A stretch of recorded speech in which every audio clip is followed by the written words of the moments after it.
Hello, hello, hello. Good morning, good afternoon, and good evening to everyone out there. Welcome along to another episode of the RBNY UK podcast in partnership with Big Apple Sports Network. Joining me today with co-hosting duties, Luke. How are you doing? Not too bad. It's Not a too lovely average actually Tuesday evening in Britain. Back in office tomorrow at work, so I'm looking forward to going to Nice. London again. First time since pre-pandemic. That'd be nice to get in London again. Oh, we all do love a trip to London. I do love And it. what we've got to say is Great British weather has been horrid in the past couple of days, so has New York Red Bulls. So I don't think we could have brought on many better guests to talk about all things Red Bulls and the Red Bulls getting distinguished by the fire. And yes, that was a joke for everyone listening along. So just before the mighty Luke runs a clip for the intro, I just want to wish our other co-host, Scott Humphreys, a very happy birthday. On the day of recording this, it's his birthday, so happy birthday, Scott. He is on holiday at the moment, so I hope you're having a lovely time. And everyone here wishes you a lovely time off. We look back to seeing you next week. So, Luke, it is time. Let's roll that intro.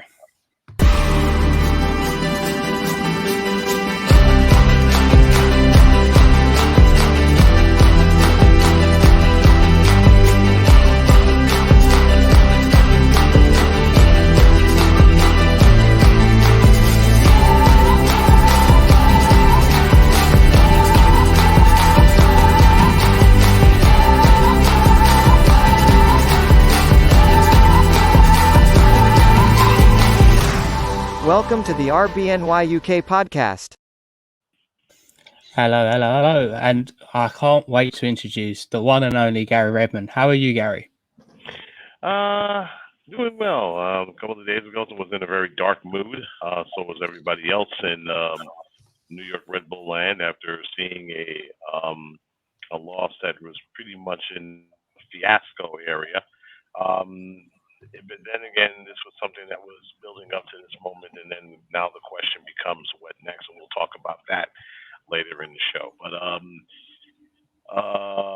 folks in the discussion group, of course, naturally are wanting to get answers from the people who run the club. We'll talk about that in the show. So I'll leave you guys to it at this point. But a 2-1 loss is not exactly a 2-1 loss, but when you look at the details in the final score, you're either feeling like you want to burn your jersey or jump off a bridge. Actually, we don't want you guys to actually do that. But the good news is that there are 17 games left in the season. We have reached Major League Soccer's halfway point. There is a lot to salvage, but the question is, do they have enough to salvage? We'll see what happens there. No, 100% got to agree with you. And I think especially when we're looking at that Chicago Fire game the weekend, and I was talking to Luke about this yesterday on our Red Bull review, and the best thing to do on a road trip is start strong and not concede. And I think after 1 minute and 38 seconds, and you can see the goal, as we were saying at the time, it was a wonder strike. Very good finish, but there was things to pick apart from it. But after 2 minutes and you've conceded, I think you're always struggling there. And then obviously 6 minutes later, when we go 2-0 down, it's a massive obstacle. Okay, yes, people have overcome a 2-0 deficit on the road, but a Red Bulls team in lacking confidence is going to struggle. So, Luke, after that 8 minutes, did you have any confidence of Red Bulls actually salvaging a draw at least? Well, I went to bed, so I'll let that be my answer. I went to bed. I thought, no. You and everybody else. I thought, no, I'm not staying up for a bit. So I got work in the morning. I'm going to bed. So. Well, I think that sums up what Luke thought about the chances of the draw. And I think, Gary, I think you're going to agree with us. After the 8 minutes, it was a very uphill struggle. And I think struggle would have been the perfect term to sum up that first 8 minutes, to be honest. This has happened before. If you guys remember during the home opener versus Sporting Kansas City, they coughed up 2 goals in less than a minute. And first on the penalty kick, and then following 1 minute later, there was the winning goal that put them ahead. These things, we've seen these things happen in football where goals happen in seconds, where if a defense falls asleep, the other team takes advantage of it, and voila, This is what happened. But in this case, poor Christian Caceres was involved in two of those goals, and he was pulled in the 18th minute. And we talked to the coach after the game, and he felt that he was not 100% mentally prepared for the game, which we found very curious. How do you not be mentally prepared for a game that you're about to play? Either he's playing too many games or he just wasn't into it. In any case, you're expected to defend at least off a set piece, and he was pretty much non-existent. That's how I'll give Chicago all the credit in the world. They came out ready to play. We didn't, and that has now caused for alarm for many of the fan base. Wondering, okay, what's going on here? We understand that you guys are hitting maybe a wall. Is it the roster? Is it the lack of quality players? Or is it everything on above? Me personally, I think for now the main topic that people are alluding to is the injuries. We have one healthy center back. That's it. One. Everyone else is fullbacks. I don't care how it is on your side of the pond, but you can't win soccer games with one center back. You just can't, because in every team talk you see, every coach, every player, every manager is salivating at that lineup. They're looking at it and saying, okay, how can we, or better yet, how badly can we expose this shambolic defense?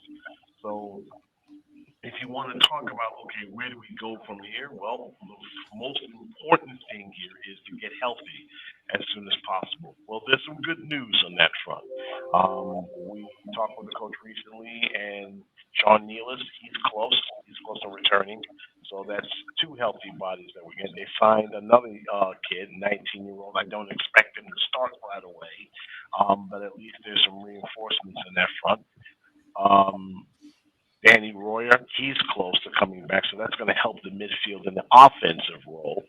But that's one sort of problems that this team has. The other, of course, is the midfield, which we've been saying for, let's see, how many years now? It's been 3 years since this midfield has been not exactly up to par. I mean, everyone wants to blame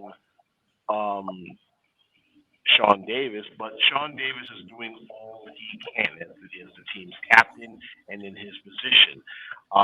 He cannot improve the midfield all by himself. You need a collective effort. And how this pressing and this pressing system works is that you need a midfield that can able to attack and defend. Well, you're doing none of that. You have players that can't seem to string passes together when your fullbacks are moving the ball up the pitch.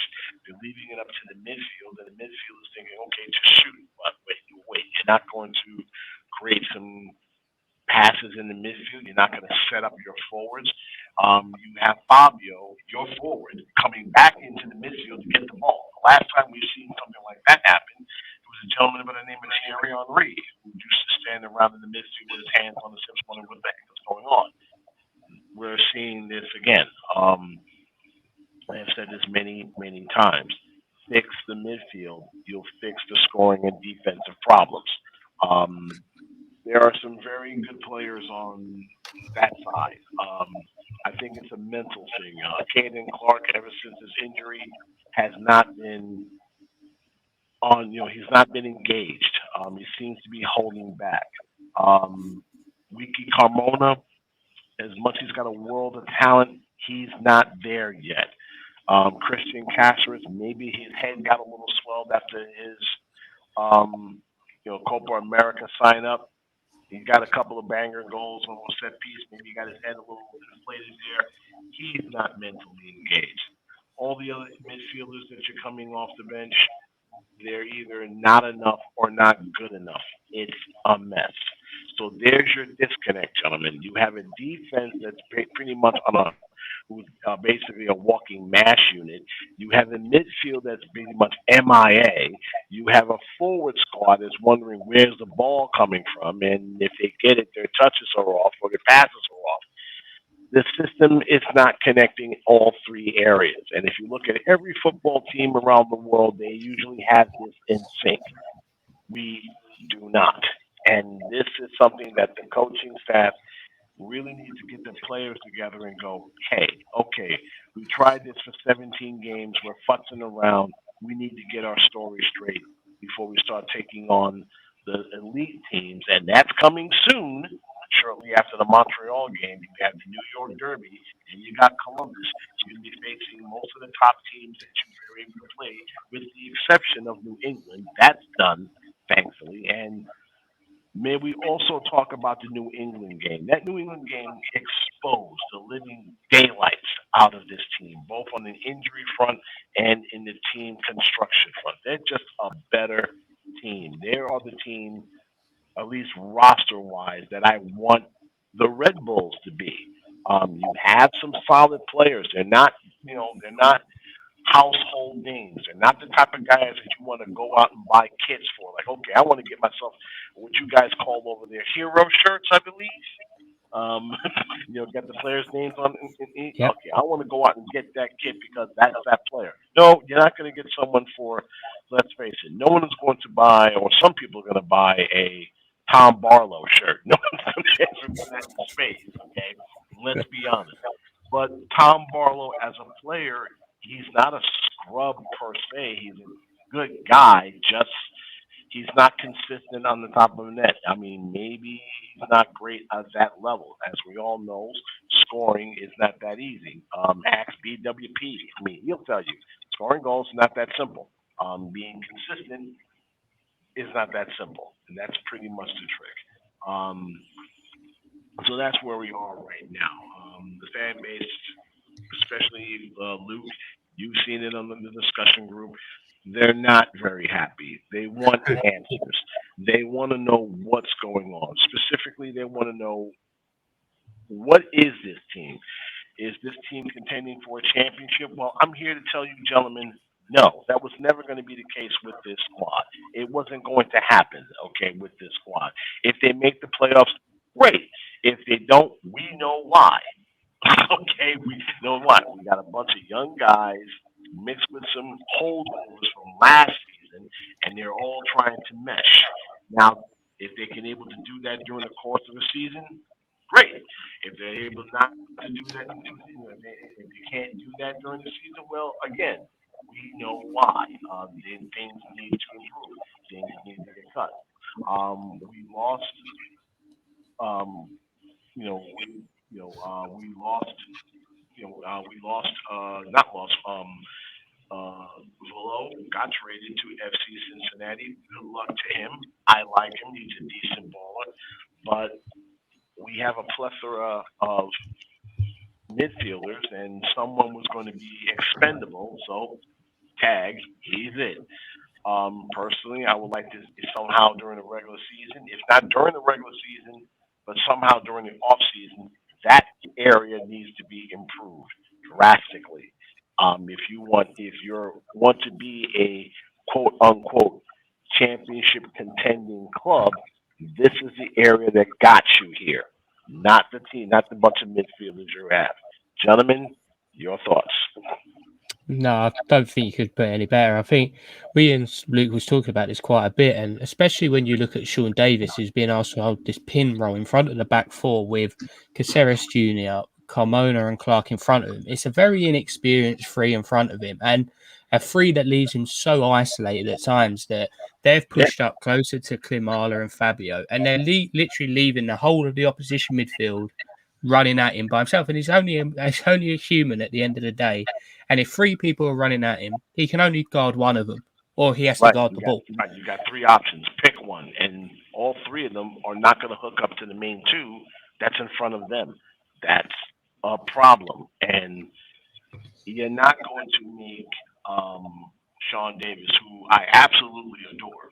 Okay, as a person, as a baller, hell, even as a captain, even some people may say, I don't think he should be the captain of the club. Well, even if you put some fiery individual saying in the lines of, let's see,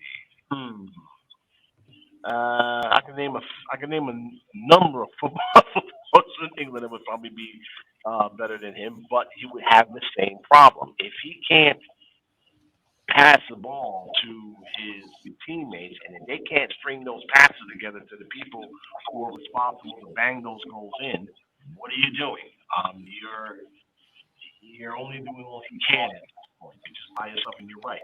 Your midfielder, your defensive midfielders on an island. Your forwards are on the island. The problem is right there in front of you. In case it's not big names, it's not the lack of signing of big names, it's not the lack of having a coach, it's not the roster per se. You just don't have the players that are able to do a simple job of creating offense and maintaining defense. All of our guys are injured. Once they get back healthy, and they will sooner or later, um, all except for Aaron Long. And my goodness, if you really think about it, it just shows you how this team was constructed. One player, made a considerable difference of how the fortunes of this team for this season. I mean, anybody who thought that this was a deep team, well, there's your evidence right there. I mean, one guy, and then everyone else goes into shambles. Selwell, as much as I have a lot of confidence in him, and the reason why I say this, Ronnie and Luke, he has a track record what he did with Wolves. Okay, Wolves was a side that came out of nowhere, somewhere middling around in the championship, and within 3 short seasons, wound up in the Premier League. How did he do it? Well, he had a hand in that by bringing in young ballers to augment some of the older and more established stars, veterans on that club, and they jumped, and they got a booster shot and got themselves into the championship and got themselves promoted into the Prem. The same thing could happen here in New York, but he has to address the problems that's in front of him. And that means if he has to go scout in South America or whatever the case may be to get young talent to supplant the one that's there, there's still a lot of dead weight there that needs to go, and you can't do that during the regular season. I think what you need to do is you need to put the fear in God in these guys. Look, you're playing for your jobs right now, okay? And right now, you're not helping. If I got to go remove you in the 18th minute because you're not mentally in this match where you should be, despite the fact that my staff and I have prepped you to win this game, then there's something wrong. Either you're not getting me or you're just simply not good enough. And the fans see it. There's no way to sugarcoat it. You can't hide it. This was the worst case. If you ask me if this loss was bad, there were some really howlers in the history of the Red Bulls, I can tell you, and Metro Stars, I can tell you that. There's some, and I've seen personally, there's some real bad howlers. But as far as how the psyche of this team is, and after interviewing with the coach and some of the players, this was the worst case scenario. This was the worst thing that can happen to a team with with their confidence and everything else a little fragile or somewhat shot. They need a boost. Okay, they need something to set themselves right. They need something to go, okay, we're okay. Even though everyone is saying they're not. I have a lot of confidence in this group. I like this group, despite its shortcomings. But what they need to do now is look in the mirror and go, okay, are we ballers or are we punks? Because if we're punks, we don't need to step out and pitch. I mean, face the fact that you're going to be facing against better teams than you, but at least go down swinging. This is what Red Bull fans want to see, okay?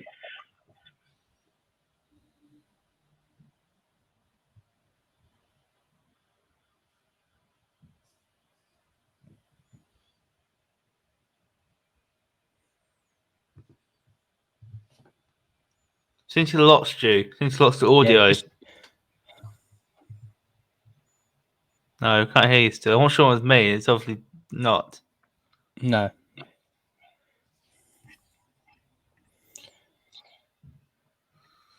think we need to hold music. Any Cooper? Yeah, I think just why Gary sorts out. I'm just going to go to a brief little interlude. I think it's perfect time just to drop a little teaser. There we go. Okay. Yeah. Okay. The one and only man back. Okay, hold on for 1 second. Looks like that might.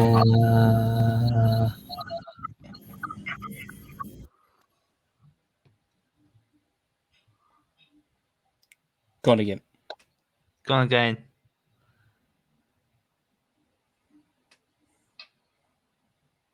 Cool. All right. So me and Luke are working on a project here at RBNY UK, and we've got a little teaser for those watching on YouTube, and for people who are listening on any other of the platforms. We will be sharing this information close, and this video will be found on our Twitter page on Friday. But Luke, do you want to roll the intro of this new thing coming very soon? Yeah.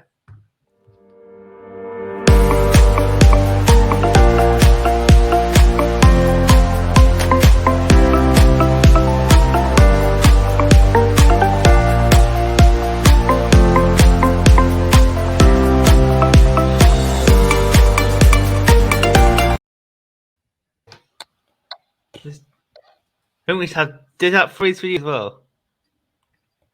No, it's all perfect. All perfect. Oh, it's freezing me. So that is coming soon. The A to Z of London. For anyone who can't travel from the stateside to London at the moment, wherever in the world, we will be bringing you a snap of London, depending on what area of the alphabet. But we will be bringing you all the best things about London, from football stadiums to monument to secret hidden locations to, well, let's put it this way, Emirates Stadium. So that is their best thing. I had to get that in there. That was a part of the terms and conditions of doing that new series. And we're not even saying anything about Arsenal. It's not the time, but it's similar to Red Bulls at the moment. But yeah, it's going to be a good little content. That. What do you think, Luke? Oh, I can't wait to get it started. I'm so excited to get it. We haven't. We should get sad. It's not going to be up next week. It'll be a little while before we get it up. So it's obviously going to take quite. We're doing A to Z. It's going to take quite a while, and London's quite big. Not big as New York, but it's still quite big. So we need to take all the photos first, or some of the photos. We're going to be on a tour. That's cool. Take people on a tour, and there might be in your place. there might be a few Red Bull things in the photos. Yes, possibly. Of course. Why wouldn't it be without it? All right. Well, I've discussed what's going on in the state of affairs, of course, as far as our team is concerned. How are you guys seeing it on your side of the pond? Because I'm sure you guys are probably disgusted about it as we are, but I'll let you guys take it from here. No, yeah. So, well, if anyone could see our group chat when matches are on, they definitely would not be able to be shared on any of these stream platforms because there'd be a few expletives in there. But no, it's just I tweeted out during the game. I don't know if I was more annoyed or more frustrated. I think it was quite a way to put it, because obviously every single Red Bulls fan and Metro Stars fan has the same thing, we believe. And no matter what team's going out there, what team we know is going to happen, we always believe that the best result's going to happen. And it's sometimes more of a letdown. But what I think Gary alluded to brilliantly, this is a very, very young roster. And what is being built here is not for now. It's never going to be for this season, because a team of 19, 20, 21-year-olds, even 18-year-olds, to challenge for the MLS Cup or Supporters' Shield is unrealistic. It's not for now. And I think it's a massive thing to remember that injuries have absolutely ripped the squad to pieces, and the people who are left are very young. But what has happened is a lot of these young players are starting to show their potential, and we have got some very good players on our hands.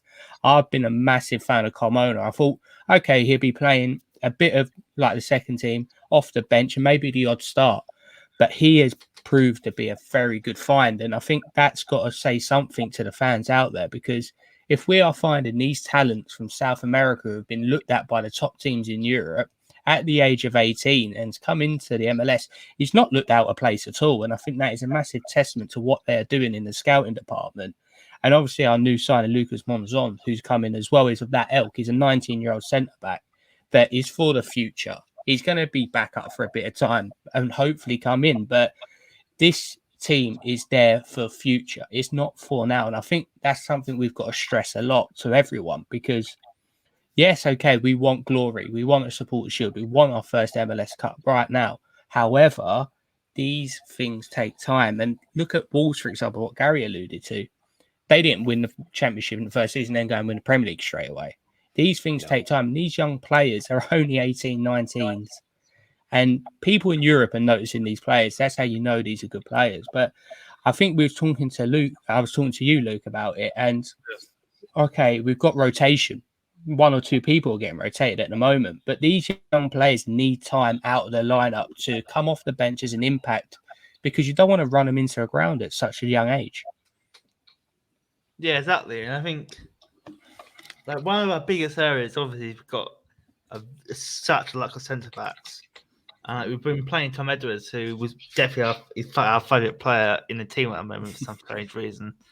And I love Tom Edwards, but he's a right back. He's not a centre back. No. And it makes it best question: what has Manuel Egbo got to do to get in this team? What has he got to do? Like we've got no centre backs, and he still can't get into this team. Like. I know Ratu's not exactly putting up trees this year. That's really an understatement of the century.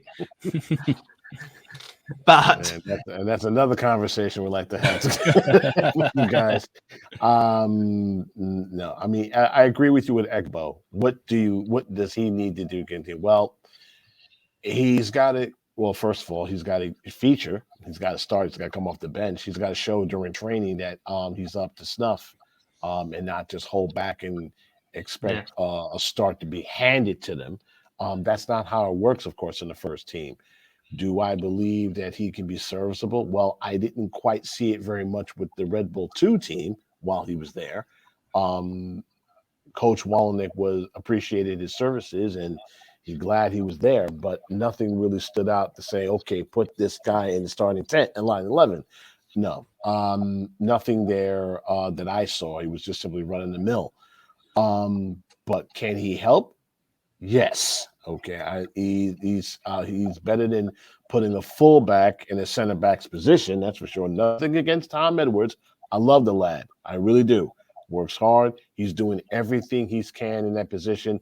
But a fullback is a fullback is a fullback. Okay. It's like you're playing basketball and you're putting a point guard where a center is supposed to be, and you're going to get out jumped and out hustled on every free kick.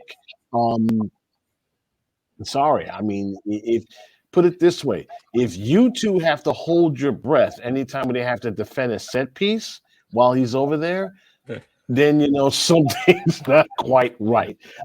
So it's as I said in the last segment, it's a mess. The good news is a lot of these guys are soon to be healthy. There's going to be reinforcements. Where they go from there, that depends on the team. That depends on the coach. And let's dispel the notion of them trying to get a big star and, okay, we got to win MLS Cup. And Ronnie, you are precisely correct. This team is not built for right now. This is chapter 1 in a 3-chapter scenario with Thelwell and Struber in charge. And folks have to understand that. But then again, it's pretty hard to ask a fan base to understand that they've been waiting for nearly a quarter of a century for a championship. And expectations. Whoops, didn't expect that. Whoa, I thought, my time was up. Thanks, fellas. But their impatience is understandable, very understandable. I'm a fan, just like they are. I'm a supporter, just like they are. We've been waiting 25 years, 26, 27 years for a chance of glory. But before you get there, we need to get back to where we were in 2018, when we were literally knocking on the door. And that took a while to get to that point. if you remember. We had the coach, we had the players. Coach had ambition, left to Germany, left it to his second in command, who didn't do so well to try a bunch of new things at the wrong time. We won't go into that argument, but I would have to have that team get back to that point, and then go forward and above and beyond from there. But right now, it's as difficult as it sounds. I know a lot of my fellow fans, especially guys in the discussion group, are going to disagree with me, and they're welcome to do so. We need to be easy. We need to relax. Okay. We need to, it's okay to demand answers from the people in charge. I'm not saying don't do that. Find out where we're going, what's happening, because what we're seeing is not forward thinking at this point. Other teams have passed us by. And I guess the most important question you need to ask these gentlemen is this: where are we? Where are you? Where are we going? Is this working? Give these fans some assurances that, okay, we got a plan. It's just going to take a while. I know it looks bad right now. Give us time. Yeah. 100% do agree. And I think that is the big thing of, if there was just some clarity from higher up and just said, look, we have got this plan, and That's at it. this point, we're on track, we're behind, or we're in front, behind, just so we have a rough idea that, yes, obviously they know what's going on, and B, are we where they want us to be? Because if they go, actually, you know what, we hold our hands up, we're slightly behind at the moment, but there's things to factor in, aka injuries or anything like that, fair enough, that's all we ask for. And I think that actually comes to a brilliant point where I was just going to look at most the players that have made substantial minutes this season, and just like some mid-season recap, and it's just to see how we think each of us have done. So just like we give them a score out of 10, and obviously there's not been as many players who played substantial minutes due to injury and other reasons. But I think first one is obviously the man between the sticks, Coronel. Obviously he's come in this season. He's played every single minute possible, and Ryan Mira hasn't had a look in yet. So I don't know what you guys think. If we go to Luke first, either just give us a score out of 10 or what you think about Coronel so far. I don't think he's a bad goalkeeper. I think some people say that he's the worst goalkeeper in the world. He's not. He's an average Emirates goalkeeper. To me, he doesn't power Ryan Mira. I don't think there's much between them. But some of the goals he's let in are pretty suspect. But I still think he's not had an awful season. It's a solid. I think it's a 5 out of 10, 6 out of 10. He kept increasing. I don't think you can give him more than a 5 out of 10 really, like, so far. I don't think he's not had a woeful season though. No, I think I've rated myself about 6.5. I think it's one of them that it's never easy setting into a new like a new league, especially traveling halfway around the world to do it as well. And different teams have different styles of goalkeepers. And he has made some brilliant saves this season, and I think on a few occasions he has saved us from either dropping the 3 points or even dropping to a loss. So I would give him a 6.5, and I'm quite looking forward to see how he's going to progress. Obviously, it's a bit unlucky for him that he's had all these different back fours in front of him. If he had a structured back four in front of him and literally stayed the same, who knows? Everyone could be raving saying, oh, he's a brilliant goalkeeper. But 6.5 for me. I don't know what your thoughts on Coronel are, Gary. I'm going to give him a 7, mainly because of the clean sheets he's had. Okay. He's earned them by himself, and that's despite a suspect defense. Does he have somewhere to go? Yes. He's coming into a new team. Yes. But he started every game and he's gotten better. So as long as he's getting more chances behind goal, he's going to continue to get better. But he'll be even much more rooted once he has a better defense to work right in front of him. Goalkeepers can either keep you in the games or lose it by themselves. And I like to think that right now he's keeping them in games more than losing them. And that is because our midfield is porous, our defensive midfield is porous, and our defense is suspect. So if he's able to produce clean sheets despite of that, then I think you want to rate him a little higher than just scrub, which is basically a 2 or 3. He's no scrub. If he was having like you alluded to, Ronnie, if he had a better defense in front of him, we'd be winning games instead of losing them. My thoughts. No, 100% do agree. And I think moving on from now, I'm just going to go through it as the New York Red Bulls website has it in the roster order, and I think this is a very intriguing one. I think from a fan perspective and a club perspective, Frankie Amaya, obviously we acquired from FC Cincinnati. He's been one of them that I thought, right, brilliant. We've got this player in. He's going to be a revelation. He's going to replace a certain person who's gone to the Middle East, who's in a lawsuit, who I'm not mentioning for obvious reasons. But I've been disappointed, but also I don't know if it's going to be on him or on like the management for not playing him. But I know, Luke, you, when Frankie Amaya was close to joining Red Bulls at the beginning, you was very optimistic about the season with him. So what do you think actually has happened with Frankie Amaya, and why do you think he's moved down the pecking order? He's barely played. He's been on the bench for God knows how long now. Like, and this is the player we spent £1 million of general GAM on, and that is a decent amount in MLS. This is not the Premier League when you buy players for 25, 20, or 30 million. £1 million is a lot of money in MLS. Like when we sold Dax in 2016, where you got 400,000 for him. Like it is a decent amount. He's not really got a lock in. Like he started really well, got first goal, then he got injured, I believe. Yeah. Then since he came back, he's not on the bench, and I've heard he's unhappy with Garrett Stuber for the lack of playing time. So it's not looking good. But I don't think it's his fault. I don't think you can blame him at all. No, but I think it's one of them that it's a very interesting scenario what's going to play out, because obviously if a player of his esque is not going to be getting the game time he wants, then obviously it's not going to be a successful move and potentially will look for a move elsewhere. But just coming to you on Amaya, Gary, what would you like to see him in the starting 11 more often? I would if he had something to show. That's just we talked with a guest, if you remember, Luke, a while back, we had a gentleman from FC Cincinnati, and we talked about Frankie Amaya. They practically warned us about him. He's not spectacular. He has potential. You know what they say about potential: you either have it or you don't. And so far, we have seen flashes of brilliance from this gentleman, but not enough to sustain it. Sometimes he disappears as an offensive midfielder. And that's something you should not do once you have the ball in your hand. You should be able to help generate offense and not turn over the ball and not be so petulant about it when you're being replaced, when you're not doing your job. And that's what we see with Frankie Amaya.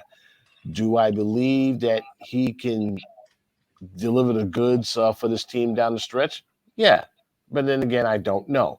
But he has to show us something. And right now, consistency-wise, if you had asked me if you want to rate this guy from 1 to 10, I give him a 7, because although he is a solid player, he definitely does what he needs to do, but he needs to show me more of what he and others are advertising about. They brought him in board as his next big thing.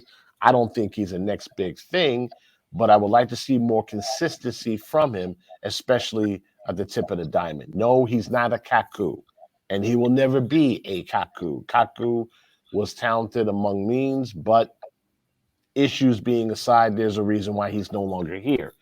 But you're not going to replace that type of guy. But what you can be is someone a little bit more consistent, within the midfield, where it's a lot more of, how should I put it, a force rather than an enigma, which you have right now.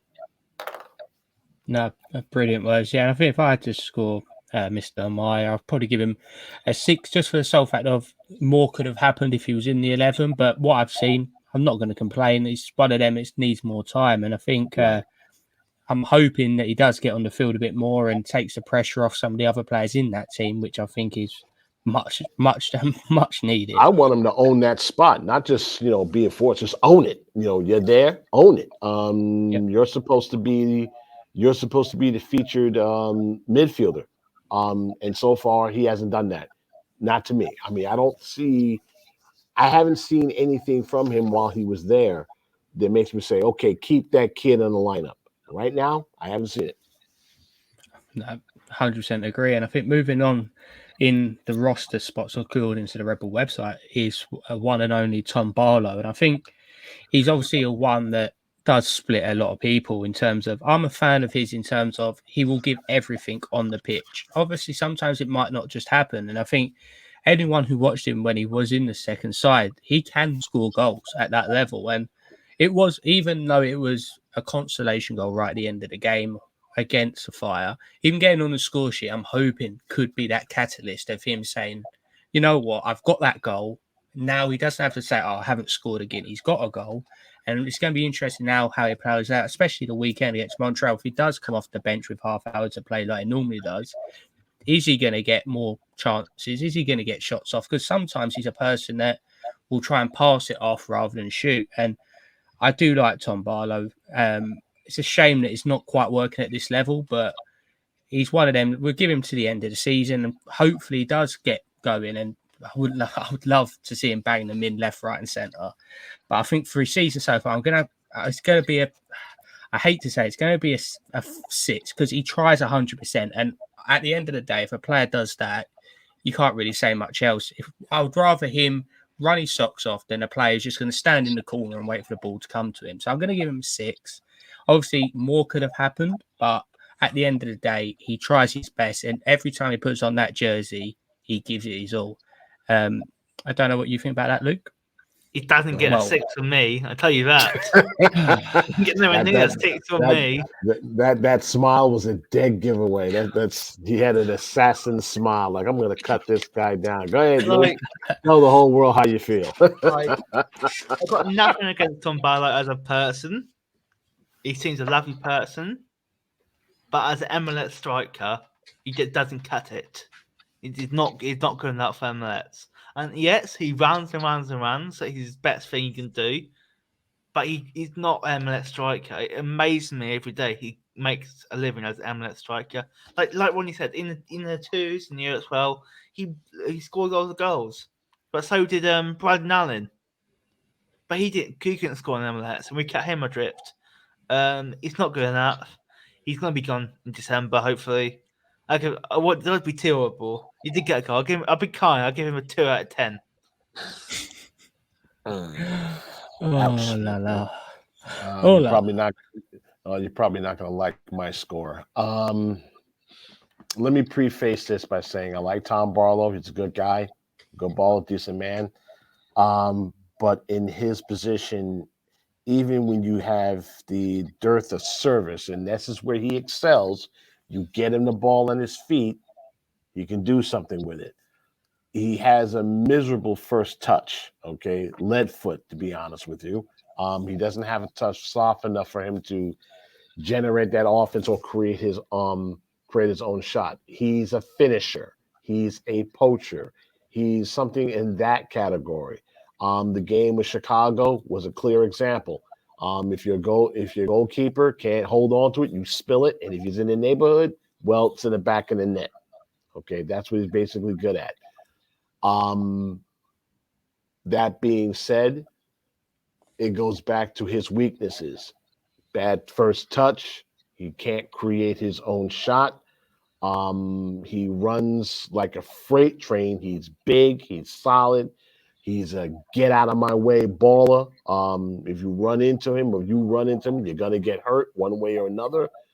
But we had a guy like that. If you remember, his name is Alex Mule, who ran his socks off and did everything in his position, but can't string a pass, can't score a goal. The barn literally door was wide open, about the size of a 747 jumbo jet. So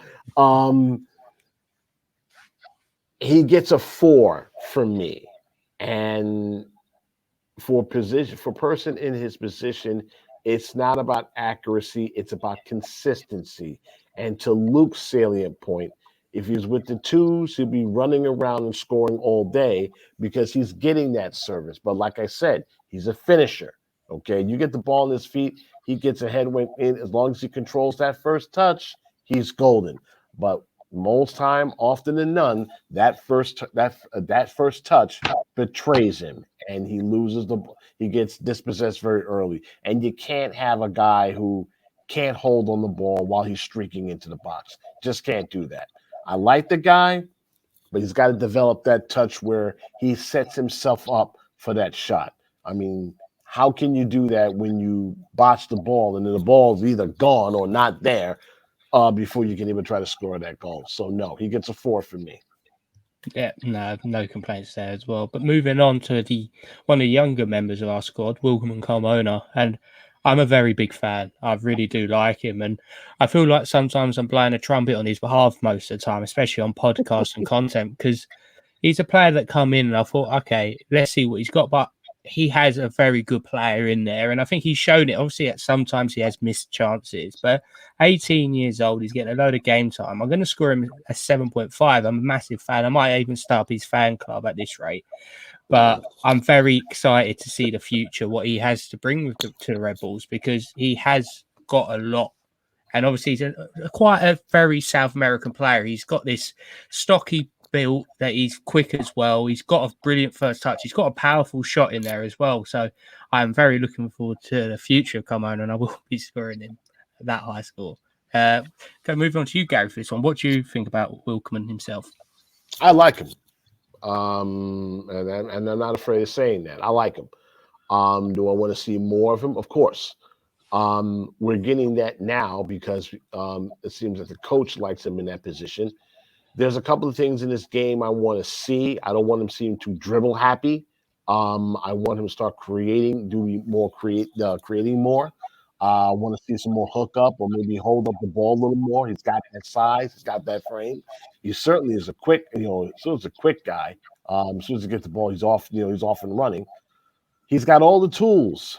The only thing on his downside, he's young in this position, and it's good. Naturally, that experience is going to come with time. So, my overall score with him, he's a 6 to me. There's lots of potential there. And when I mean that, there's a lot of upside. We're not going to see that just yet. Sorry. We're not going to see that this year. But if he can feature a lot more games and work on his creativity, work on his hold-up play, work on more of the dirty business in the sides of the midfield, I think he can be a force. And he's got a lethal shot if you allow it to happen. He can kill you from outside range. We've seen that. But I need a little more from him before I can rank him any higher. Luke? Yeah, I think he's obviously a very young kid. He's not the finished article yet. That's pretty clear. He's going to be another project. I think he'll be in a couple of years. Then he'll probably go to Leipzig or Salzburg. I mean, we can have this debate again. Is Red Bull New York a farm team? Blah blah blah. We can have that all over again. That'd be fun. But he's a decent young player. He's not going to rip apart this year, but in the future he might. I think what we've seen so far, I think he's a solid 6 out of 10. He's nothing's brilliant yet, but he can be a great player here. No, yeah, very well said. And moving on and talking about Leipzig, it's the one and only Kaden Clark. And obviously, I think with his scores, it's quite easy because it could be one of two, because you've got probably first half before the injury and the second half post injury. And obviously the injury is never good for any player, especially someone at the time who's signing on with Leipzig in Germany and looking forward to a future outside the States. And everyone knows what this kid has got, and he is a brilliant talent. He's got everything that he needs to have a very successful career in Germany or wherever it will take him in Europe. But post injury, he's not been there yet. I think maybe could he have been rushed back too quickly from injury? Probably yes. And it's that time where you'd want a squad where you could be like, okay, Kaden, we're going to sit you through a couple of games, bring you on with 15 minutes to play, just work on your fitness, just be explosive. So I think I'm going to have to score him a 6.5 for the overall season, just because it's been very different and the injury had a massive impact on that. And he's a player, obviously, that potentially could be coming back on loan for the calendar, like the 2022 calendar year, which I wouldn't be opposed to seeing, because well, let's put it this way: Leipzig have got quite a few. We've got Jesse and we've got Tyler there. So if they want another one, they can wait one more season. Hopefully, he could be integral to the push. So yeah, I'm going to score him a 6.5. And I think Luke, you were saying obviously we are Leipzig's fan club soon as well. Yeah. With content, we will be bringing you for Tyler and Jesse. But how do you fear that Kaden has done pre-injury and post-injury? Pre-injury, he was ripping the league apart. So let's be honest, he was ripping the league apart. Like every team feared him. Like, we were talking to Taylor from London City, UK, and you were saying like he's 18, as he's like one of the best players in the league. Had his operation, has not looked the same since then. I don't know if it's because he's halfway out the door, thinking I'm going to Leipzig in January. But I can tell you something. If he's playing like he's playing now, he's not going to be getting a place in the Leipzig squad because they've got exceptional talents there, and he's not how he's playing. He's not going to get him in place. So I would be pretty sure. I'm pretty certain he probably will be. He either comes back to us next year or he goes out on loan. I can't see him competing for a place at Leipzig jet shirt. I think I'd go with a 6.5 because. Like he's not returned his form since he's been back has been pretty poor. So yeah, Gary, I'm not going to accuse him of dogging it. I'm not going to do that. There's just too many evidence otherwise. Okay, he's not dogging it. Okay, we're talking about before his surgery, he was devastating. He was a threat on the pitch. You had to body him up because if he got loose with the ball, he's going to do something with it, either banging it in or leaving off a pass for someone to get banged in by many of the forwards. So he's definitely have the tools to make things happen at the top of the diamond. Since then, I think something a guy once told me that when you experience an injury, or in this case, an operation like he has, there's something going with mentally. It takes away your mental edge. He's not, one of the things in his game is he's an alpha male on the pitch, attack dog, going after that ball like it's $1 that you left in the street. He's going to get it, okay, or £1 in the street. You're gonna fight, and you fight for the death for it. If that's your last dollar. I don't see that in him lately. I don't see him engaging the opponent with the ball, and that's the hallmark of his game. He doesn't care. You got the ball, I'm gonna go through you to get it. So he's holding back a little bit on that. Once he gets himself re-engaged, then you're gonna see a much better player out of him.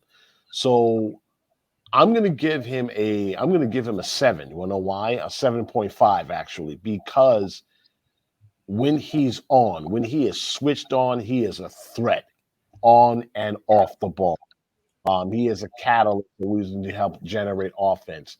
And the best way to generate offense in a system like this is what you do without the ball than with it. Okay. And this is how Red Bulls keep themselves in the game. They don't want the ball. You take it. We're going to take it from you anyway, one way or another. And that's how they gang up on defenders, and that's how the game is. But that's something in a microcosm of the entire midfield. The entire midfield somehow was playing in that same mode. I'm waiting for the ball to come to me instead of going to get it, attacking somebody with the ball, generating those turnovers, causing havoc, causing a lot of calamity in the back end, and then pouncing on someone's mistakes if they make it. But we haven't seen some of that, especially from Kaden. But once he's switched on, I think you're going to see a much different game from the man. No, I 100% agree. And everyone knows, every team in the league, the first player they look at when they look at our lineup is Kaden himself. And I think similar to Kaden, the next person we go on to is Caceres Jr. And obviously his season got interrupted with the Copa America in Brazil. And prior to that, he was in great form, and for me personally. And then, he loves playing against Orlando, which is just a work of art in itself, because whenever he plays against them, he scores, and it's not normally just normal. It's either a free kick into the top corner or a strike across goal and there's no chance of saving it. But every team yes, has there's a something. man. He's there. He's theirs. Yeah, 100%. I think Orlando people are thinking, oh my God, this guy's one of the best players in the league, because every time they see him, he's just absolutely out of this world. So I think obviously going all the way down to Brazil and playing the games what he did is never easy and can take a lot out of you. But this player at one point, I thought Europe would be looking, especially before going down to the Copa America, even at the Copa America, he looked very good. And then since coming back, there's just something not quite right. I'm not sure what it is. There's obviously something maybe behind the scenes, but obviously getting shifted off the pitch in the first 20 minutes is never a good sign for any player. And obviously he's reacted frustrated, but at the end of the day, he had himself to blame for not picking up his man, or, well, people claim to, but definitely by the evidence you can see on the second goal from the long throw-in, he's 6 yards in front of his man. So that's a no-no. It's one of them that if the season ended at the Copa America, my score would have been so much higher for him. And I am going to give him a 7 still, because I really like him. I think he's a great asset to the team. It's finding the right position for him in the lineup, because right at the beginning of the season, he was played in like a number 10 role, just in behind the striker. Sometimes he's played alongside Davis, sometimes out on the right. So it is getting where he is best, but I'll give him a 7. I think he's a player that is optimistic for the future. It's another one that can build with the team, but he's just got to sort out what's going on at the moment. Hopefully it's nothing serious and it's just maybe a lack of concentration or even just a lack of form, which every player is going to have. So I'll score him a 7. And I think another one that has something that's happened in the season has interrupted his flow, sadly. So Luke, I don't know what you have to think about, obviously similar to Kaden, but obviously prior and post Copa America. Yeah. That's the thing, like start of the season he was going firing. Not quite being not being the same season about Copa America. Obviously has a stand like Copa America. And it's a bizarre situation. I think overall I still think he has a very good season, so I was agree with you giving a 7. But hopefully he'll pick it up in the next couple of games in massive games now. Oh, 100%. And I think that is a big thing as well in the next couple of games. I don't know what you think about Caceres this season, Gary. He haven't had too many bad games. Let's get that out the way. Prior to his sent off to Copa America, he was getting into, he was really getting into his groove, scoring goals and setting them up and quite being a force in the midfield in that end. Since then, he's wavered just a little bit. And this is why I said earlier about maybe his head got a little too big since his return from Copa America. He's still a very decent player. He definitely has the tools, but there's that consistency. Can he able to bring it up all the time? So far, he hasn't. When you have defensive lapses like the one that you had in Chicago, then you got a problem. You got to pull this guy, because it's like, okay, although I need you to score, I also need you to defend him. And if you're forgetting where your man is, then there's something that we need to talk about. So that's how I saw it in that replacement in the 19th minute from Struber.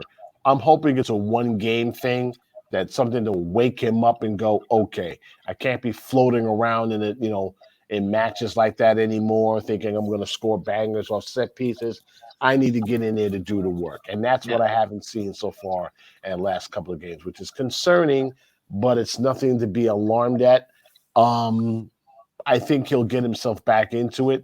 So for now, I'm going to give him a 7 for now, because as I said before, he hasn't had too many bad games. He really hasn't. He's been your most decent player. The only thing that concerns me about him is the consistency. I need to see more of what he's doing before he went to Copa America. No, 100%. And I think a lot of times injuries are normally a disruptor in the season. And obviously it doesn't help when you have the Copa in the middle of someone hitting their form.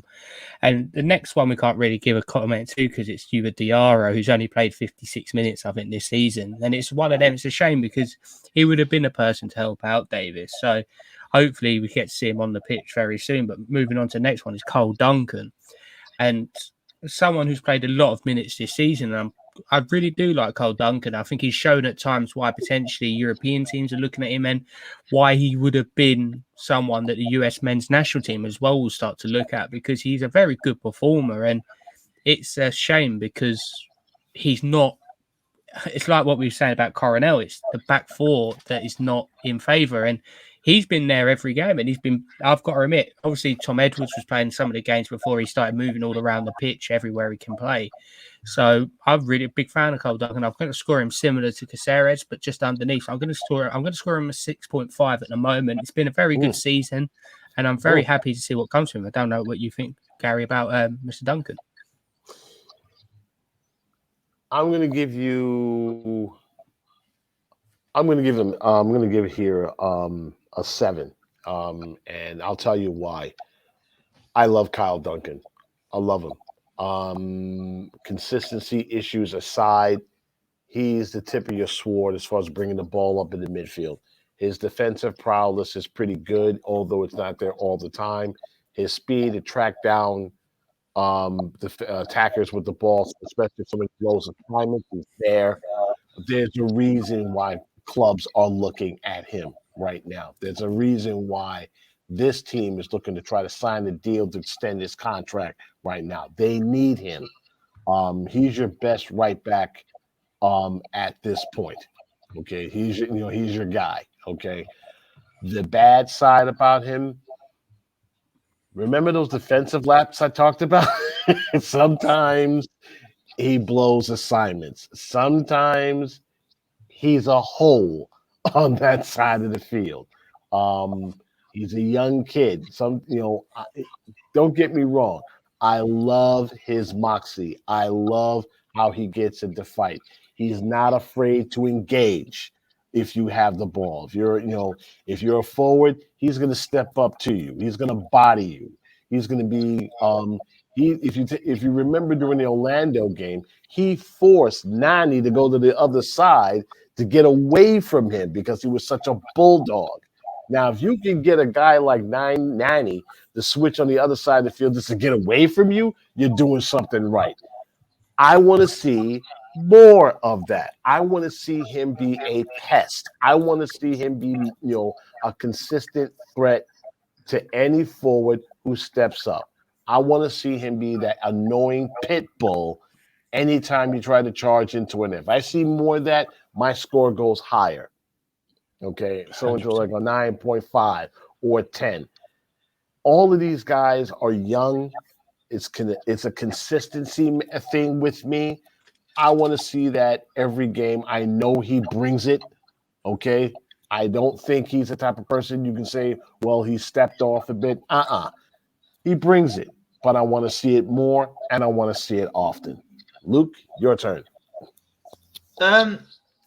Yeah, I think Carl Duncan, obviously there's a lot of rumours we could be going to Europe next season. We don't know if that's true yet. His contract is up at the end of the year, so we will see what happens then. Team is trying to sign him for another year, see if they can, try to convince him to stick around for a while. They can't. So there you go. We'll see. Yeah. I think he's a decent. He's a good player. I do think long term. I think he could probably go more in midfield. I think he suits in midfield a bit better. So I think he's you've got quite a few defensive lapses sometimes. So I think by the time he retires, he will actually be a level like a right midfielder. But I just also say that about some other players, and the old ones have been wrong. So this we know one of them. But I think he had a good season. I would give him a 8.5, something like that. Oh, no, yeah, perfect. And I think just before we go to a break and we sadly have to bid farewell to Gary for the moment, for some reason, if someone is watching this or listening and not a part of the New York Red Bulls discussion group on Facebook, must head over there and join it. It's a great bit of fun. Got all the fans in there expressing opinions, and everyone who knows Red Bulls knows that there's a load of opinions, and it's a great thing. And also, Gary does a great podcast and post-match reviews of both Red Bulls and Red Bulls 2, which are a great watch, and I recommend anyone to tune in and listen to. So, before this man escapes, who's the top poster? Oh, top poster, here we go.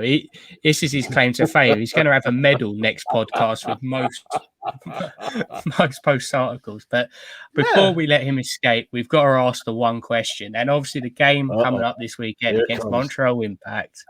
What is your score prediction?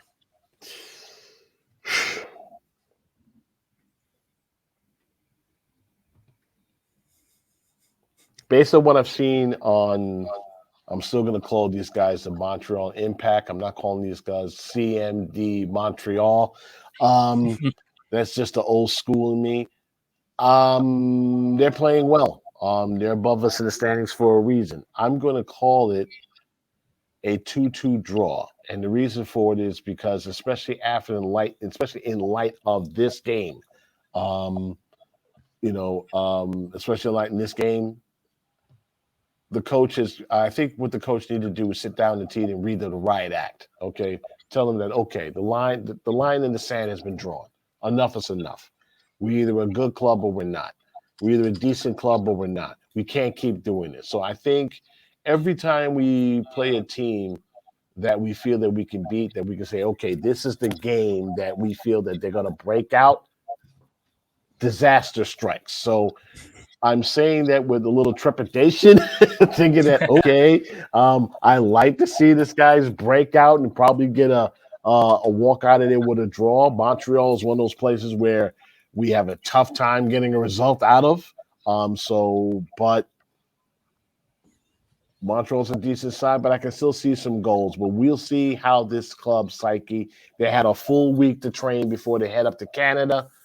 Let's see where it goes. I mean, it's like that they're playing in the middle of the week where they get interrupted, but I like to see a 2-2 draw. Your turn. Yeah. I think to be fair, I'll take a draw, but Luke's optimistic, and he's probably going to say like 8-0 Red Bulls because he's the most optimistic. You just see him in the discussion room. He's anything but optimistic. But go ahead. He's optimistic, Luke, on the podcast. He still thinks we could be going to the MLS Cup final. That's all I'm saying. I don't think I'd be happy. I would love them to win. I think I need a win, to be honest. I think I need a win. Yeah, they do. They need something to take the stink off right now, because right now they're ranking. Right now they're ranking. I mean, you don't want to be next to this guy. They're stinking that bad. I mean, they need something, Luke. They need something. They need to change. Well, basically, a win would be better, but we can't lose it. I just can't lose it. If I lose it, it'll get anywhere, either worse. Like, this team is 4 points off the bottom of the East. They can't afford to drop down any further, because if they do, they'll stay there. I'm sorry, they're not gonna. Exactly. They're not gonna move. So they need to start climbing while the climbing is available. Exactly. I think I'll do it. I think I might get a point. I'm happy with a point. I'm going to be pessimistic for a change. Well, I'm going to round it up. There's 2 points on the table here so far, but I'm sadly going to say I think it's just one of them tasks too much. It's a hard place to go, Canada, no matter what team you're playing. I'm going to say I think it's going to be a very good game. I think we're going to see a reaction. It's going to be a bit more of a fiery affair, but I'm going to say we're just going to slip to a 2-1 defeat this one, but I think there'll be a lot of optimism to take from this into the two big games of Crew and NYCFC. But obviously that ends Garry's involvement with this podcast, and everyone here at RBNY UK would love to say thank you yet again for joining us, and you're always welcome on this podcast. Gentlemen, it was an honor being with you guys again, as always. We'll see you guys down the road. Hopefully we'll have some good news to report. 100%. Nothing we want more than positive news. Right. Well, let's roll the break. Roll the break.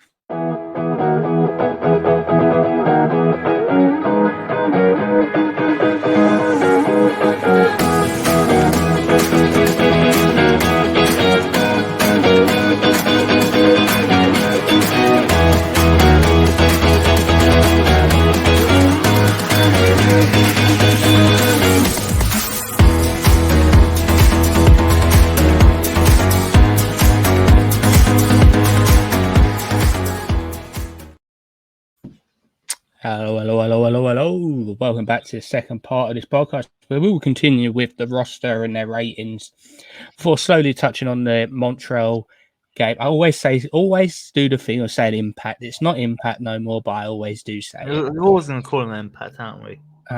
So moving on from Cole Duncan is one of England's very own Tom Edwards. And I think, like Gary and I thought on it, he's played right back, he's played centre back, he's played CDM, he's played left back. So it's 4 positions that he's played on loan from Stoke. And putting our bias aside, because we do like Tom Edwards, I'm a very big fan of Tom Edwards, but he's been asked recently to play a position that he is not meant to be playing. And I think that's a big thing to take into it, because when he was playing at right back at the beginning of the season, obviously Duncan was in reserve, but he was playing very well. And we was looking forward to what he had to bring in. He's now done a job in other positions. So that I'm going to give him a 7. I think obviously people are going to say, oh, yes, he's not been the best at the moment, but he's playing out of position. You wouldn't ask, well, at the moment, who knows if Cole Duncan would ask me played centre half, but that's a story for another day. But I'll give him a 7. What do you think, Luke? Yeah, I think Tom Edwards has been one of our best players all season, to be honest. I would give him I'll give him 7.5. I think he's been one of the best. Yeah. No, yeah, I think obviously we're big fans of him here, obviously being from the UK as well, that helps. But he has been asked to play a lot of positions that he's not used to. And when signing on loan from Stoke probably didn't say, yeah, you can play him at right back, centre back, left back, and centre mid. Moving on to another name, which is quite an interesting one, and someone who's not been getting anywhere near the amount of playing time I'd personally like to see him, is Omir Fernandez. Obviously, you've been seeing coming off the bench recently quite a bit, and out of all the midfielders we've got in the roster, he's been given the least amount of chances from the offset. Everyone started games, bar Omir Fernandez, and I don't know if they just don't think he's ready yet, but he has been getting the minutes off the bench, so it's a hard one to score a player that doesn't get a fair crack at the whip. So I'm going to score him a neutral 5, just for the sole fact of I don't think he's been bad. I don't think he's been good. It's just not been given the minutes that it can warrant a fair representation. Luke? Yeah, I agree. We haven't seen enough of him to really fairly judge him. So I'll go straight in the middle, a 5. Yeah, I think it's perfect. Well, it's one of them that I'd like to see more of as well. I think he's a player that has got something there, but obviously there's players in the pecking order above him, and maybe they're not quite sure on what his actual position is. That could be the main thing. Moving on to Fabi Goal, as everyone likes to call him when he does score. Fabio, big fan. I like him personally, but he's a player that you can clearly see he has to play in a front 2. I don't think you could play him up front by himself. He's a very good player working off Klimala. That their partnership is still new, it's still fresh, it's still getting to grips of what is actually happening. But I do like him. Obviously, I'm very happy with extending his deal through to the end of the season. And I'm hoping that obviously there's a permanent solution at the end of it, because hopefully when he does start firing, he don't stop. I think obviously we can say the same thing about Patrick Kamala when we come on to him, but there's a good player in there, and he's had some great strikes so far this season. I remember the volley where he just hit it past the keeper, and there was no chance he's going to stop that. I'm going to give him a 7 because I quite like him. He's had a very good impact on the roster, and obviously there's something there for why we wanted to extend his deal. Yeah, I agree. I think he's a very good player. I actually think he'll maybe will by end of his career be more of a winger. He seems more of a winger to me than like out and out striker. He reminds me of John Moran. That not going to score loads of goals, but will assist quite a few. That's the way it seems to be going. But assists quite a few. Great teammate. He the one who started to do all the bleach blonde people? Is that John Tolkien? Tolkien, weren't it? Yeah, Tolkien was the first man. I don't think he's blonde anymore, is he? No, not anymore. He was. He went blonde and now he's come back. Yeah. I'll go 7.5. Yeah, I think he's been very good. And another one, obviously, was another new acquisition that we got was Gutman. Obviously, he's struggled with injuries as well and had John Tolkien to compete with at left back.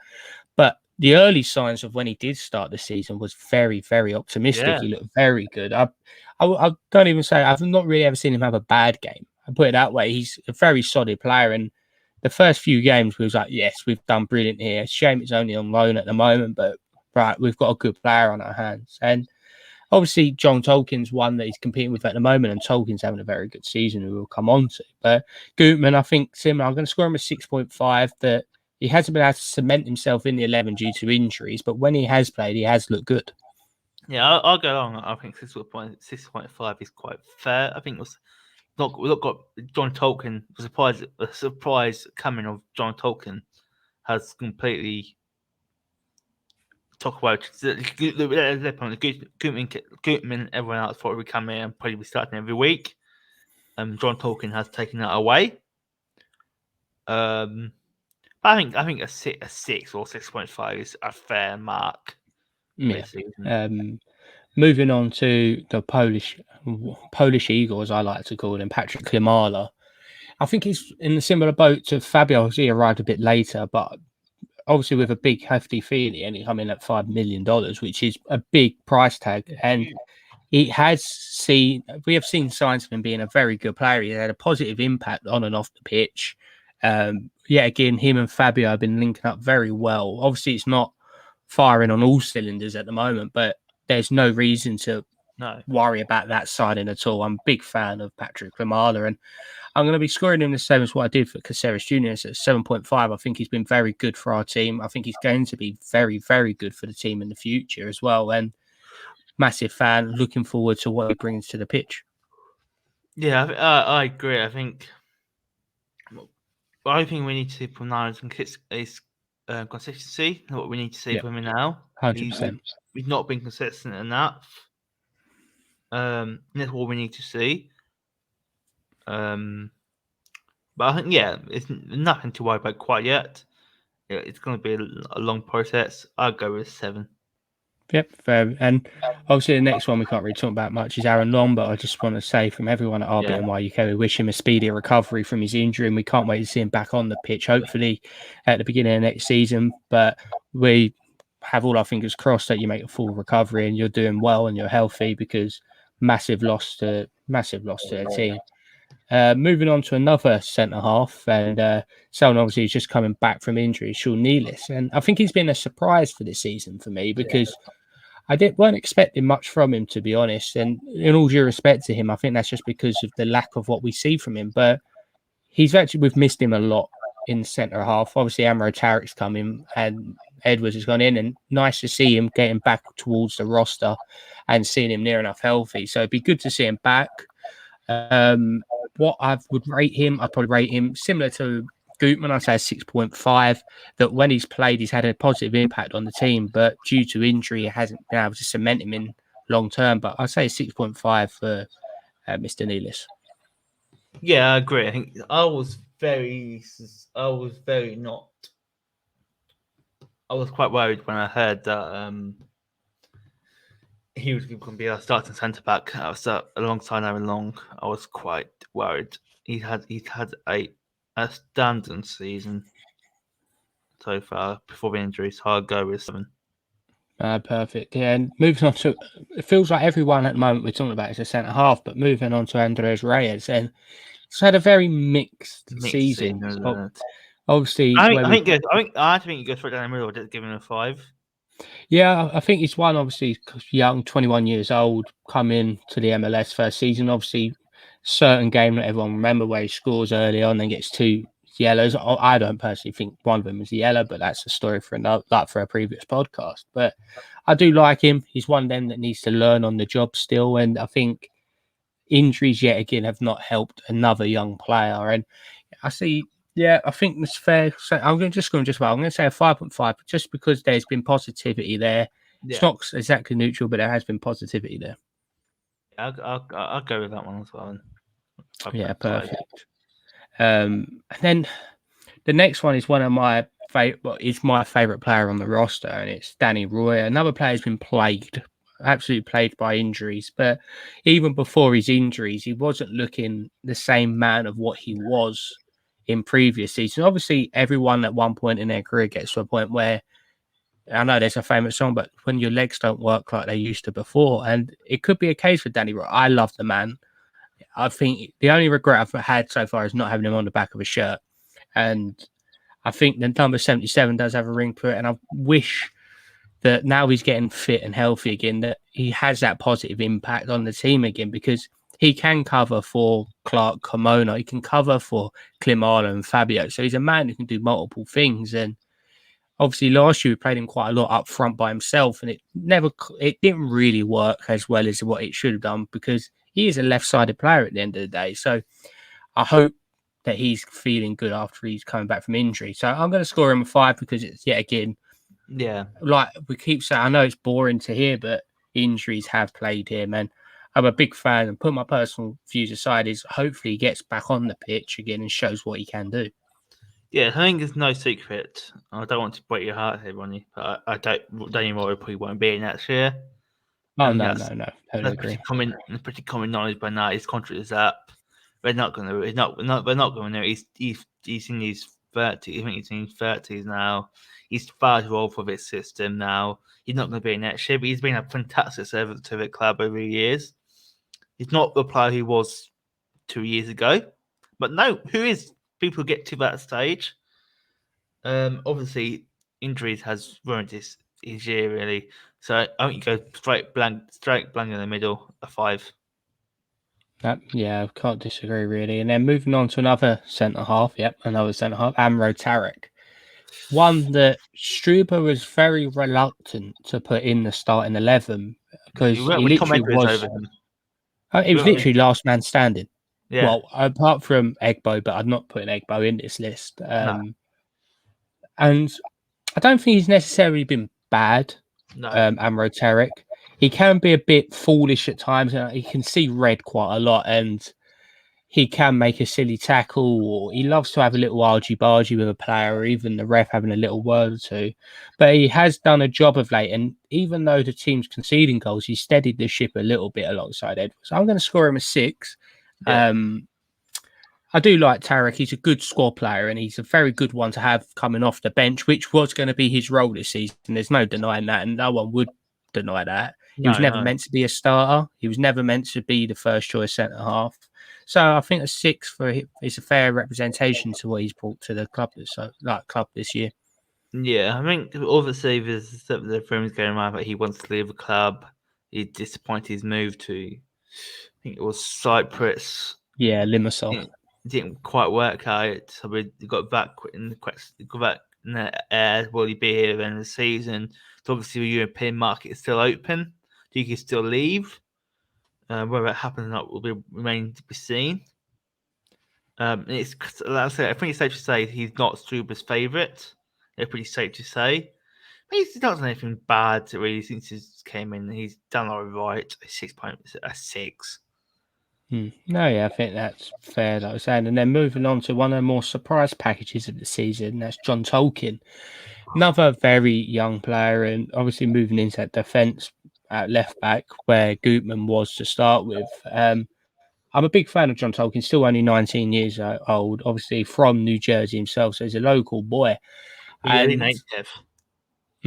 I've got to say, I love the blonde look, proper Slim Shady. I had to love that. But another player alongside Comona, alongside Clark, alongside Duncan, that Europe will be what I'm a big fan. I think Europe will be watching him because the player at his age is only going to grow, and he's got brilliant engine in him. He's got a great ball delivery as well. Okay, he's still young. He's still got bits to work on, but I've been a massive fan. I'm going to score him 7. I really like John Tolkien. Look forward to hopefully a future with him in the lineup. And it's a shame in a way that Gutman is there as well, because we've got 2 good left backs. There's very good options there to have, and he's doing something right to be keeping Gutman out. So I'm going to score him a 7. Yeah, definitely, I agree. I think a 7 is what I'll go with. He's a fantastic first season. No one expected him to be breaking out of the scene. Yeah,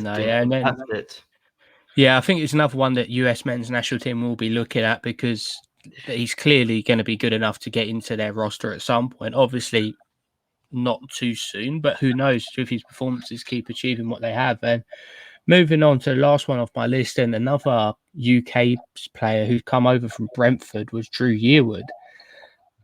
And I think with Drew, it's been a mixed bag of a lot of times he seems to overdo it. And I think quite a lot of times, obviously, he gets dispossessed, and it's frustrating to see. But obviously, again, he's a bit out of favour at the moment, a bit like Frankie Amaya, because he's not been getting the shots from the beginning. He's been given minutes. He's still been getting off the bench. And I think he's another player. He's still young. He's not a finished product at all. And I think that's what we've got to learn is that Brentford obviously let him go. Brentford did actually want to keep him at one point and just loan him, but obviously we did get him on a permanent contract. So it's going to be an interesting one to see. I'm going to score him a 6.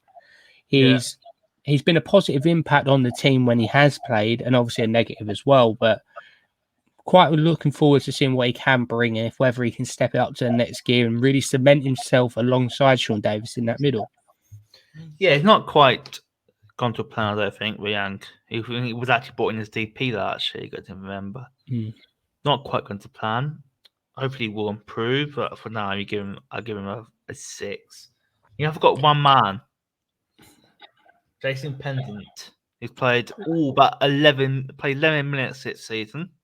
Yeah, I think there's a few like that obviously he's played quite a bit for the Red Bull 2 team, and he's not just got the minutes he should be getting. Argue Jason Pendant has not been a great signing we all thought it was when he came. Yeah, I think that's one of them that it's natural in football that some transfers will work, some won't. And who knows, it could be one of them. It's a late bloomer, or it might not be Struber's man. Like there's just sometimes in football they don't he could go somewhere else and be a success. Yeah, definitely. But yeah, that's looking at our squad. If you had to pick your 1, 2, and 3 for your best players so far this season, who would your number 3 be? Oh, Tom Edwards. No, Tom Edwards. No, I had Tom Edwards number 2 actually. I would probably go. It's a tricky one, isn't it?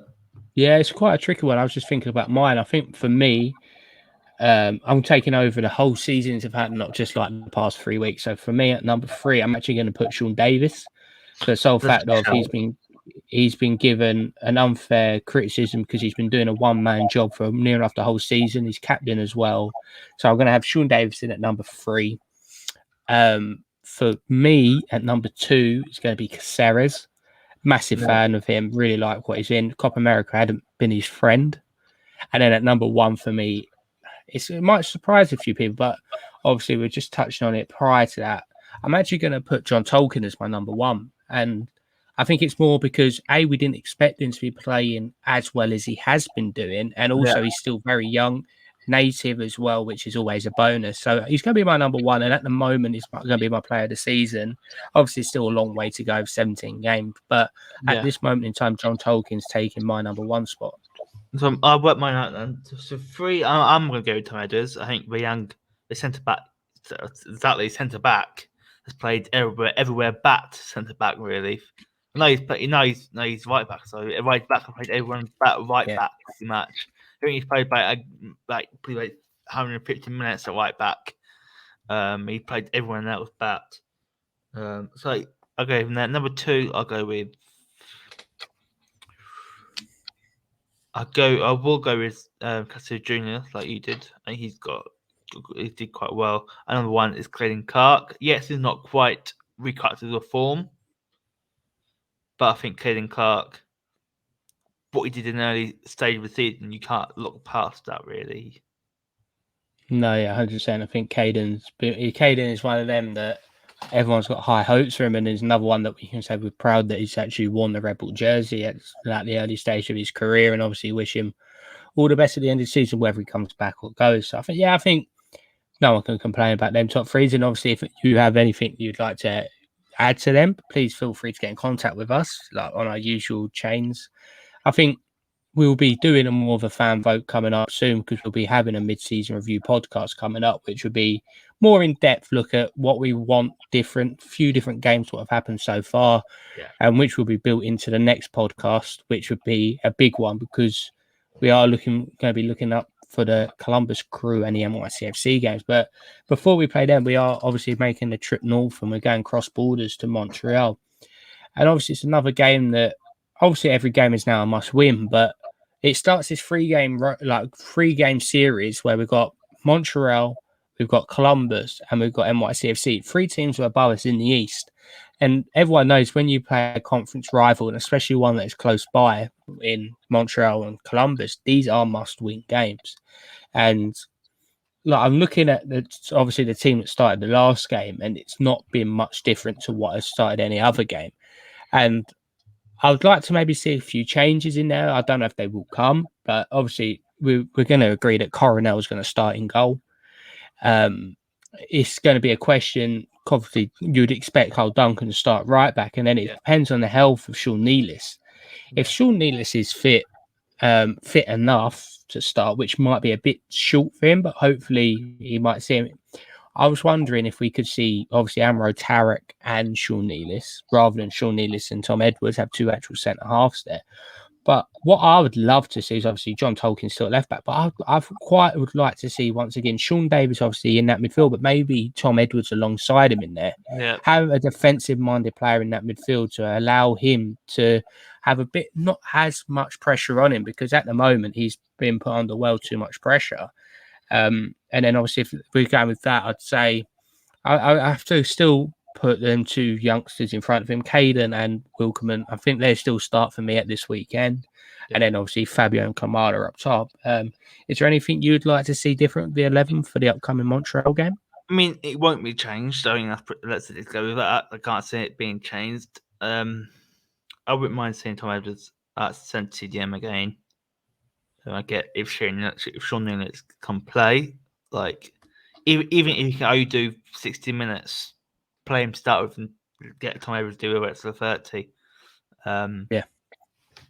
But no, yeah, definitely. I think obviously we've been lacking in squad rotation at the moment due to injuries and other reasons, but I do expect a similar starting 11 to what we did for the Chicago Fire game. And I think now with Nealis picking up, he might come on off the bench with 30 to play maybe. But obviously you don't really want to change your back four during the game. But if he did, I could see Sean Nealis coming in and trying to get some minutes. But obviously we are coming to a close of this episode of the podcast. This is our 13th podcast now, and time has flown. We are looking forward to bringing you a lot more content coming up, and we have got some very exciting things in the plans that we'll be bringing to you very soon. I can promise you that.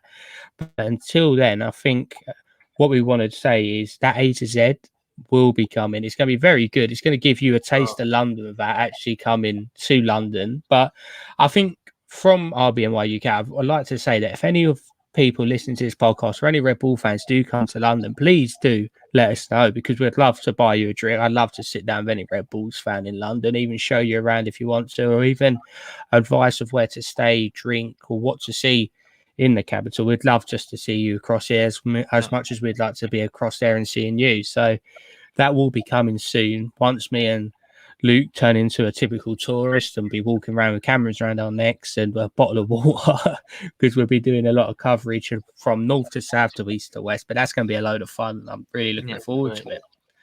But yeah, until next time, and well, when I say next time, it's going to be a very interesting week. Obviously, a long one. In 2 days' time, we're going up against Montreal, which will be quite fascinating. So until next time, we wish everyone all the best in health, and whatever you're doing, please stay safe. But until next time, from me and Luke, have a lovely day, and thank you very much for watching or listening. We'll see you next time. Good night.